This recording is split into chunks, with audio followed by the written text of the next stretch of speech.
حق کیا ہے، اس کا جواب میں اپنے فطری شعور سے نہیں دے سکتا۔ میری فطرت میں حق کی معرفت نہیں رکھی گئی، حق کی قبولیت رکھی گئی ہے یا طلب رکھی گئی ہے، اور جو معرفت رکھی ہے وہ ابن عربی کے ڈسکورس میں میرے عین ثابت میں ہے، تو جس سے میں بالکل ڈسکنیکشن میں ہوں، مطلب کوئی رشتہ میرے ہی عین ثابت سے نہیں ہے، یا میری جو فطرت اصلی ہے جو یوم میثاق کے دن جس نے اظہار کیا، تو میں وہ میرے حافظے میں بھی نہیں ہے۔ جو جملہ مجھ سے کوٹ اللہ کر رہا ہے وہ جملہ انسان کے حافظے میں نہیں ہے، ایک عمل کے طور پر، ایک واقعے کے طور پر، تو اس سے کچھ باتیں نکلتی ہیں۔ ایک تو یہ کہ انسان، یعنی انسان، اب پورا انسان، یا آئیڈیا آف، جو وہ انسان کا آئیڈیا، ڈیوائن آئیڈیا جو ہے، اس میں سب چیزیں رکھ دی گئی ہیں تفصیل کے ساتھ اور پریزنس کے ساتھ، لیکن وہ رکھنے کے بعد اس آئیڈیا کو لوگوں میں یعنی انسانوں میں، تخلیق پا جانے کے بعد انسانوں میں اس کی پہچان، اس کی یادداشت نہیں رکھی گئی، تاکہ یہ اپنی فطرت سے جڑنے کی جو وہ ضرورت ہے وہ اس کو خود سے محسوس ہوتی رہے۔ تو نبی آتا ہے انسان کو اس کے ڈیوائن آئیڈیا سے ہم آہنگ کرنے کے لیے، اور اس کے ایمانی آئیڈیلز یا اس کے آئیڈیا آف دا ریئل کو ایکچولائز کرنے کے لیے، اس کے اندر موجود دھندلے سے اجمال کو روشن تفصیل دینے کے لیے، اور خدا کو ماننے کا احساس شعور میں جاننے کی جتنی صلاحیت ہے اس کی بھی تسکین کر دے، اس لیے نبی آتا ہے۔ اور پھر نبی اس احساس کو، یعنی الوہیت کا، خالق کا، وحدت کا جو احساس جسے آپ کہہ رہے ہیں، وہ کسی کے لیے قابل شناخت ہے، کسی کے لیے نہیں ہے، لیکن پھر بھی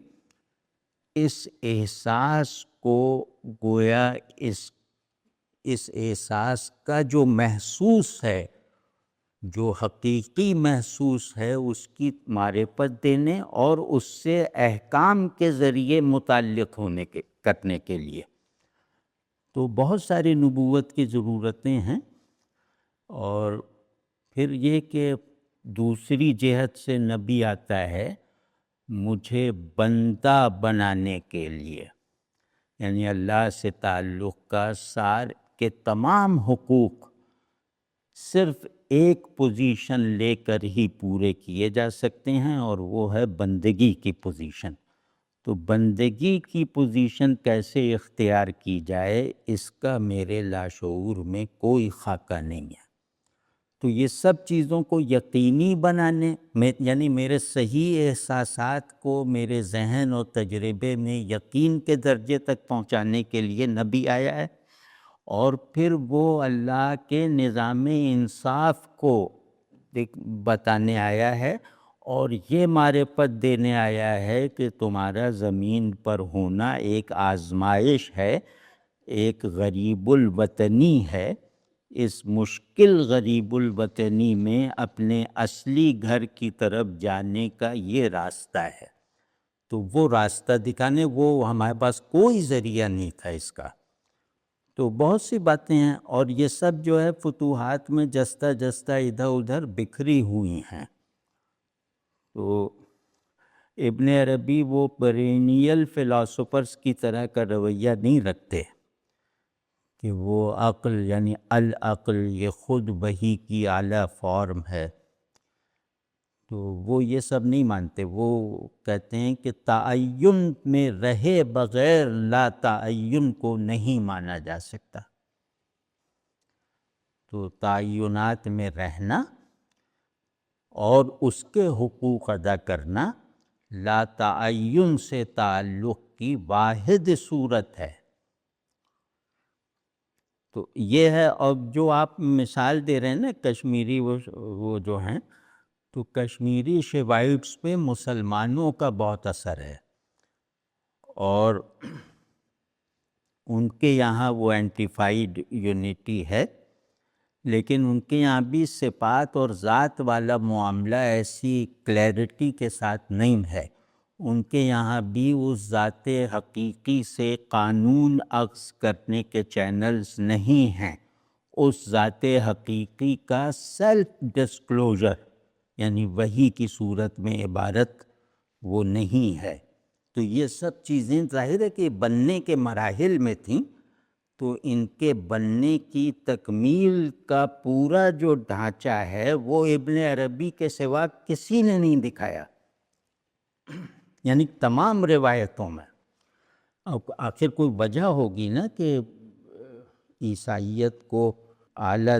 درجہ شعور پر مستند کرنے کے لیے انہوں نے ابن عربی کی انگلی پکڑ کے آگے بڑھ، تو یہ ہے۔ لیکن کہنے کا مطلب یہ ہے کہ یہ کیونکہ مختلف مراحل ہیں، تو ہم یہ نہیں کہہ رہے کہ فلاں ناقص اور فلاں کامل، لیکن یہ کہ ہم یہ ضرور کہہ رہے ہیں کہ یہ وحدت الوجود کا ڈسکورس اپنی ریلیجوسٹی کے ساتھ یہ ابن عربی سے پہلے نہیں تھا کسی بھی روایت میں۔